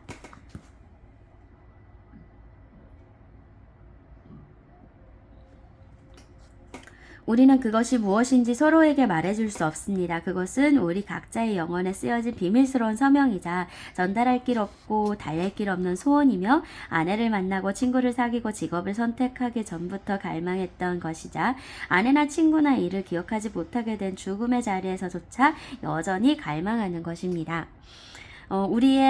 우리가 존재하는 한 이것도 존재합니다. 이것을 잃는 것은 전부를 잃는 것입니다. 우리 각자의 영혼에 쓰여진 이 서명은 유전과 환경의 소산일 수도 있지만 그것은 사실 이런 유전과 환경 또한 하나님의 영혼을 창조하실 때 사용하시는 도구임을 의미할 뿐입니다. 지금 제가 생각하고자 하는 것은 어떻게 하나님이 각 영혼을 독특하게 만드셨는가가 아니라 왜 독특하게 만드셨느냐 하는 점입니다. 저는 하나님이 이 모든 차이점들을 사용하실 뜻을 가지고 계시지 않았다면 하나 이상의 영혼을 창조하실 이유 또는 없었으리라고 생각합니다. 여러분의 개별적 특성 중에 하나님이 모르고 계신 부분이 한 군데도 없다는 사실을 분명히 아시기 바랍니다. 언젠가 여러분 또한 모르는 부분 하나 없이 다 알게 될 날이 올 것입니다. 열쇠를 본 적이 없는 사람의 눈에는 그 열쇠를 본떠낸 거푸집이 이상해 보일 것입니다. 또 자물쇠를 본 적이 없는 사람에게는 그 열쇠 자체도 이상해 보일 것입니다. 여러분의 영혼에는 하나님의 본체가 지닌 그 무한한 윤곽선의 한 돌출 부분에 들어맞도록 오목하게 패이는 바람에 기이한 모습을 갖게 된 한 형태 또는 방 많은 집의 방문에 꼭 들어마는 한 열쇠가 있습니다. 구원받는 것은 추상적인 인류가 아니라 바로 여러분 자신, 존 스터브나 제니 스미스 등의 이름을 가진 한 사람 한 사람이기 때문입니다. 여러분은 축복받은 행복한 피조물로서 다른 사람의 눈이 아니라 자기 자신의 눈으로 구분을 보게 될 것입니다. 하나님의 선한 인도를 따를 때 죄를 제외한 여러분의 전 존재는 지극히 만족스러운 상태에 이르게 되었습니다. 브로켄의 유령이 모든 이에게 각자의 첫사랑으로 보인 것은 일종의 속임수 때문이었습니다. 그러나 하나님이 모든 영혼에게 첫사랑으로 보이는 것은 진짜 그가 각 사람의 첫사랑이시기 때문입니다. 천국에 있는 나의 자리는 나 한 사람, 오직 나 한 사람에게 맞추어 만든 자리처럼 보일 것입니다. 바로 내가 그 자리에 맞춰 장갑이 손에 맞춰 한 땀 한 땀 만들어지듯이 만들어졌기 때문입니다. 이런 관점에서 볼 때 우리는 지옥을 박탈하라는 측면에서 이해할 수 있습니다. 여러분은 손에 잡히지 않는 황홀경이 의식 바로 바깥에서 맴도는 것을 평생토록 경험해 왔습니다.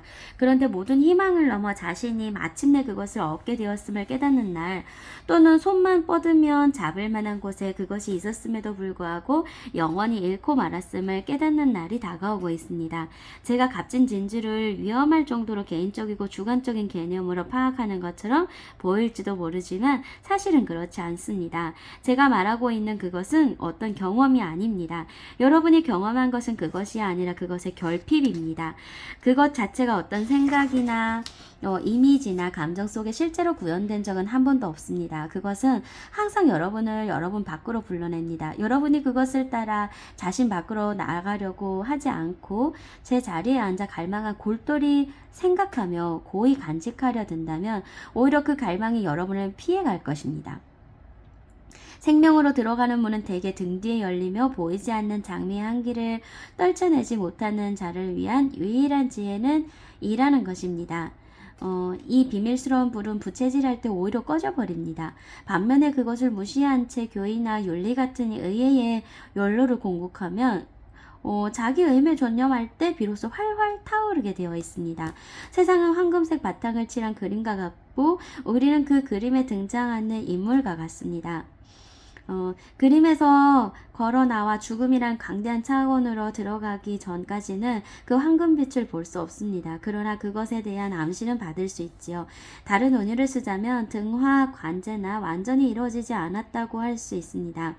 즉 여전히 틈새에서 새어나오고 있는 빛들이 있다는 것입니다. 그래서 때때로 일상적인 장면이 그 비밀을 드러내며 크게 드러내는 나는 순간들을 경험하게 됩니다. 이것이 제 견해입니다. 어쩌면 이 견해가 틀렸을지도 모르겠습니다. 이 비밀스러운 갈망 역시 옛 사람의 일부로서 십자가에 못 박혀 끝장나야 하는 것일 수도 있습니다. 그러나 저의 견해에는 이 견해를 부인할 수 없게 만드는 비결이 하나 들어 있습니다.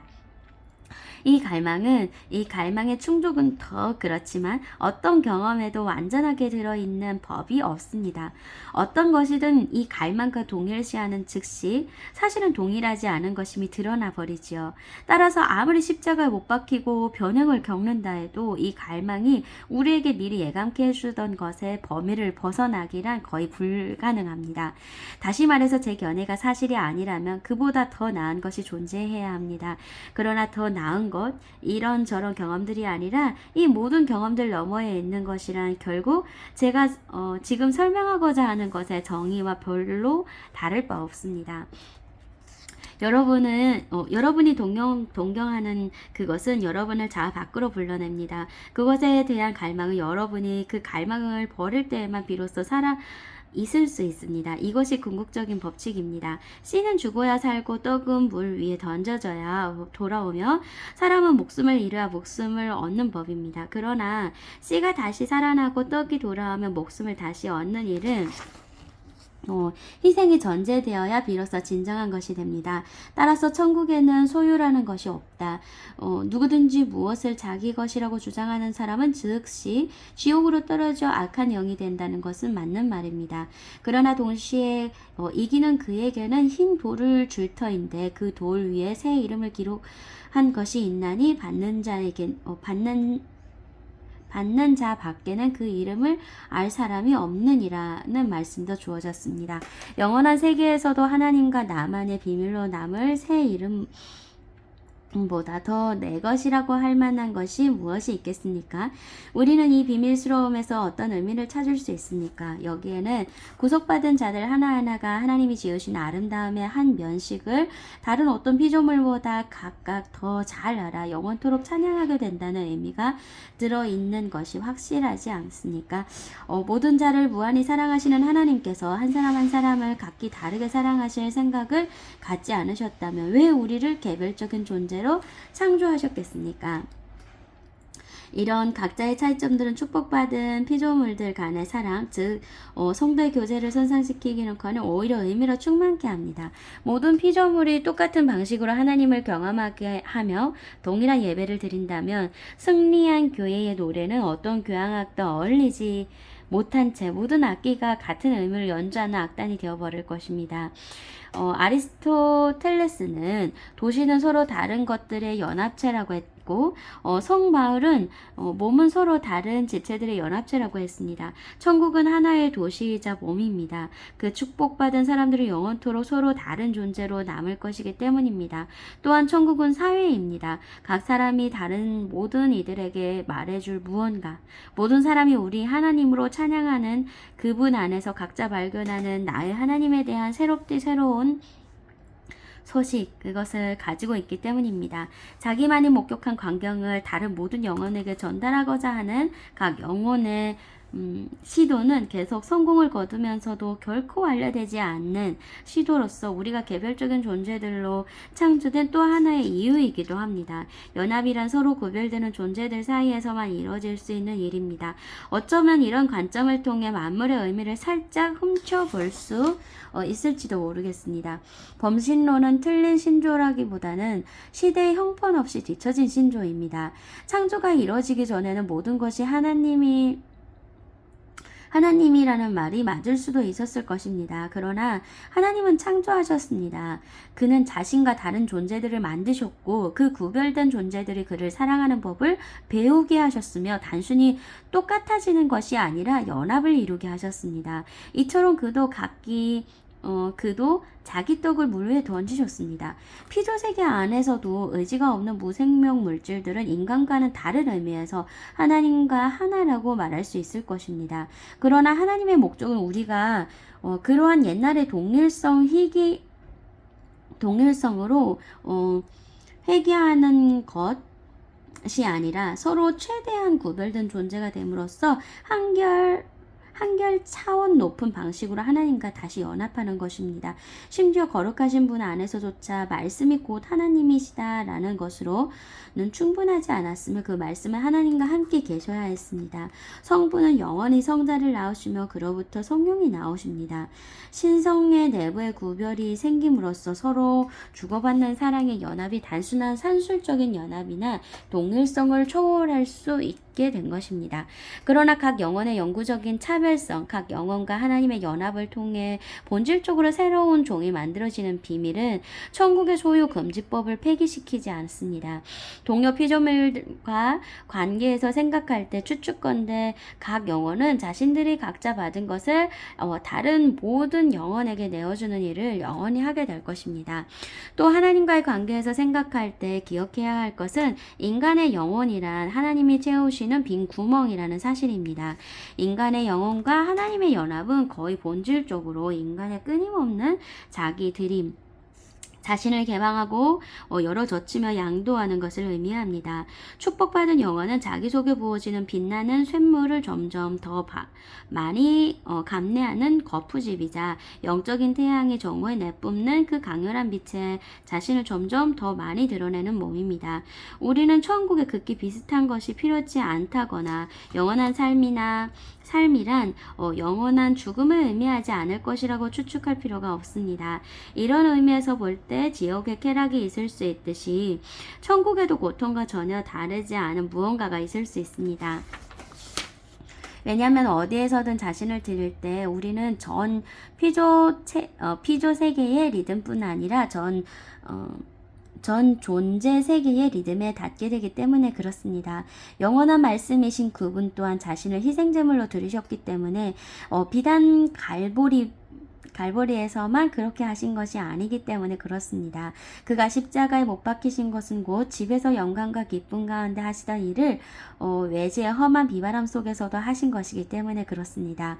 그는 세상의 기초를 놓기 전부터 자신의 태어난 신성을 낳으신 신성에게 순종으로 양도하고 계십니다. 그리고 성자가 성부를 영화롭게 하시듯이 성부도 성자를 영화롭게 하십니다. 평신도로서 조심스럽게 말하건대 저는 하나님은 자신을 자신으로서가 아니라 선으로 사랑하신다. 만약 하나님 자신보다 더 선한 것이 있었다면 자신이 아니라 그것을 사랑하셨을 것이다. 라는 말이 옳다고 생각합니다. 가장 높은 존재로서 가장 낮은 존재에 이르기까지 자아는 드려지기 위해 존재하며 그렇게 드려질수록 진정한 자아가 되고 그 결과 더 드리게 되는 과정이 영원히 계속됩니다. 이것은 지상에 머문다고 해서 피할 수 있는 천상의 법도 아니요. 구원받는다고 해서 피할 수 있는 지상의 법도 아닙니다. 이 같은 자기들임의 체계 밖에 있는 것은 이 땅도 아니요, 자연도 아니요, 평범한 삶도 아니요, 오직 지옥뿐입니다. 그리고 그 지옥의 실체도 사실은 이 법칙에서 파생된 것입니다. 자아 안에 갇히는 그 혹독한 감금 상태에는 절대적 실체인 자기들임이 뒤집힌 것에 불과합니다. 즉, 어두움이 밖에서 실체를 둘러싸 그 실체의 형태를 한정함으로써 형성되는 소극적인 형태 또는 그 실체가 자신의 적극적인 본질과 형태를 취함으로써 어둠에 부여해주는 소극적인 형태에 불과합니다. 자아 인식이라는 황금 사자가 거짓 신들 사이에 떨어졌을 때 불화의 열매가 되어버린 것은 그들이 서로 그것을 차지하려고 앞다투어 싸운 탓입니다. 그들은 그 거룩한 경기의 첫 번째 규칙, 즉 모든 선수는 공을 잡은 즉시 다른 선수에게 넘겨줘야 한다는 규칙을 몰랐습니다. 공을 계속 잡고 있다가 걸리면 실책이며 끝까지 붙들고 있으면 죽음입니다. 눈으로 따라잡기 힘들 정도로 빠르게 공이 옮겨 다닐 때 그 위대한 주인이 말씀의 나심을 통해 영원토록 자신의 피조물들에게 주시며 말씀의 희생을 통해 다시 자신에게로 되돌아가심으로써 유쾌한 잔치 자리를 이끌어 가실 때 참으로 그 영원한 춤은 천국을 조화로움으로 나른하게 만들 것입니다. 우리가 지상에서 알았던 모든 고통과 쾌락들은 그 춤 동작의 초보 단계에 불과합니다. 그 춤 자체는 현세의 고난과 결코 비교될 수 없습니다. 피조 세계에 속하지 않은 그 리듬에 가까이 다가갈수록 고통과 쾌락은 눈앞에서 사라져 버립니다. 그 춤 안에는 기쁨이 있지만 기쁨을 위해 그 춤이 존재하는 것은 아닙니다. 그 춤은 심지어 선이나 사랑을 위해 존재하는 것도 아닙니다. 그 춤은 사랑 그 자신이며 그 자신으로서 그렇기 때문에 행복한 것입니다. 그것이 우리를 위해 존재하는 것이 아니라 우리가 그것을 위해 존재합니다. 이 책의 서두에서 우리를 섬뜩하게 했던 우주의 어마어마한 크기와 빈 공간은 지금도 우리에게 경외감을 불러일으켜야 마땅합니다. 그것은 3차원적인 상상의 주관적인 부산물에 불가함에도 불구하고 위대한 진리를 상징하고 있기 때문입니다. 지구가 모든 별과 비교될 수 없는 것처럼 우리 인간과 우리의 관심사들 또한 모든 피조세계와 비교될 수 없는 것이 확실합니다. 또 모든 별들이 우주 공간 자체와 비교될 수 없는 것처럼 모든 피조세계와 모든 보좌와 모든 권세와 능력과 피조된 신들 중 가장 강한 자 또한 자존하시는 존재의 시면 곧 우리에게는 아버지요 구속자요 내주하시는 위로자가 되시지만 원래 그가 어떤 분이시며 처음부터 끝까지 이루시는 일이 무엇인지에 대해서는 어떤 인간이나 천사도 말할 수 없고 알 수도 없는 그 존재의 시면과는 비교될 수가 없습니다. 왜냐하면 그들은 모두 실체 없이 파생된 존재들이기 때문입니다. 그들의 시야는 여기서 끝납니다. 그들은 전에도 있었고 지금도 있으며 앞으로도 있을 완전한 현실. 그렇게밖에 될 수 없고 그 반대의 경우란 있을 수 없는 완전한 현실에 견딜 수 없는 빛을 피해 자기 눈을 가릴 것입니다.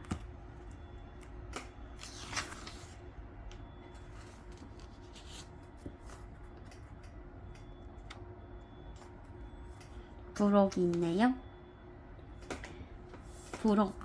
부록까지 읽을게요. 고통은 쉽게 알아볼 수 있는 흔하고 명백한 사건입니다. 그러나 성격이나 행동을 관찰하는 일은 그만큼 쉽거나 완전하거나 정확하지 않으며 의사와 환자처럼 가깝기는 하지만 일시적인 관계에서는 더더욱 그렇습니다. 이러한 어려움에도 불구하고 진료 과정에서 점차 얻게 되는 일정한 인상이 있는데 그 인상은 경험이 늘어날수록 점점 더 확고해지고 있습니다. 심한 육체적 고통이 짧게 닥칠 때 당사자는 그 고통에 압도되어 버립니다. 그는 대개 큰 소리로 불평을 토로하지 않습니다. 고통을 덜어달라고 애걸하기는 하지만 쓸데없이 상세하게 자기 괴로움을 설명하지는 않습니다.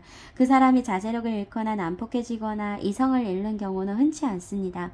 가장 심한 육체적 고통이 이런 의미에서 참기 힘든 일이 되는 경우는 드뭅니다. 짧고 심한 육체적 고통을 겪고 난 사람에게는 뚜렷한 변화가 일어나지 않습니다. 장기간에 걸쳐 지속되는 고통은 좀 더 눈에 띄는 효과를 나타냅니다. 사람들은 거의 또는 전혀 불평이 없이 고통을 받아들이며 점점 더 강한 정신력과 체념의 태도를 보입니다. 자만심이 수그러들기도 하고 때로 고통을 감추려는 결심을 하는 환자들도 있습니다. 류마티스 관절염을 앓는 여성들은 폐병 환자의 비견될 수 있을 만큼 특징적인 쾌활함을 보여줍니다. 이는 아마도 성품이 강해진 탓이라기보다는 감염에 의한 가벼운 중독의 원인이 있을 것입니다. 만성적인 고통을 겪는 사람들 중에는 상태가 점점 악화되는 이들도 있습니다. 그들은 점점 더 불평을 많이 하고 환자라는 특권적 지위를 이용하여 가정에서 독재자 노릇을 합니다. 그러나 놀라운 점은 이렇게 실패하는 사람들의 수는 아주 적은 반면 영웅들의 수는 아주 많다는 것입니다. 육체적 고통에는 대부분의 사람이 알아보고 대항할 수 있는 도전이 있습니다. 다른 한편으로 병이 오래 갈 때 고통이 없는데도 뭔가 마음이 다 소진되는 경우가 있습니다. 환자는 투병을 포기한 채 애처로운 소리를 내며 무력하게 자기 연민의 절망 속으로 빠져듭니다. 그러나 어떤 이들은 육체적으로 비슷한 상태에 있으면서도 끝까지 평안함과 이타심을 지켜냅니다. 그런 모습을 보는 것은 드물지만 감동적인 경험입니다. 정신적인 고통을 육체적인 고통보다 덜 극적이지만 더 극히 겪을 수 있으며 더 견디기 어려운 고통입니다. 정신적 고통은 감추려 할 때가 많기 때문에 더 괴롭습니다. 마음이 찢어진다는 말을 하기보다는 이가 아프다라는 말을 하기가 더 쉬운 법입니다. 그러나 고통의 원인을 받아들이고 직시할 때 갈등을 통해 성품이 강해지고 정화될 뿐 아니라 고통도 때가 되면 대개는 사라지게 되어 있습니다. 물론 고통이 지속되어 파괴적인 효과를 내는 경우도 가끔 있습니다. 고통의 원인을 직시하거나 알아보지 못할 때 고통은 만성적 신경증이라는 우물한 상태로 이어집니다. 그러나 만성적인 정신적 고통도 영혼처럼 극복해내는 이들이 있습니다. 그들은 종종 놀라운 일을 해내며 자기 성품을 단련된 강철로 강하게 굳세게 예리하게 단련시킵니다. 현실적인 정신병의 상황은 좀 더 어둡습니다. 모든 의료 분야를 통틀어 봐도 만성적 우울증에 빠진 사람을 지켜보는 것보다 더 끔찍한 일은 없습니다. 그러나 대부분의 정신병 환자들은 스스로 불행하다고 생각하지 않거나 실제로 자기가 어떤 상태인지 의식하지 못합니다. 두 경우 모두 설사 회복된다 해도 놀랄 만큼 아무 변화 없이 병들기 전의 상태로 돌아가 버립니다. 그들은 자기 병에 대해 아무것도 기억하지 못할 때가 많습니다.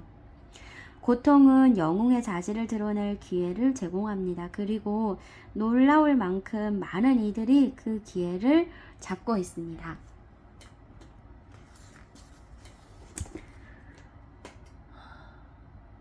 오랜 시간 함께 했습니다. 드디어 제가 다 읽었네요. 힘든 일이 많아서 누구나 힘든 일이 있겠지만 이 고통의 문제라는 책을 읽게 됐는데요.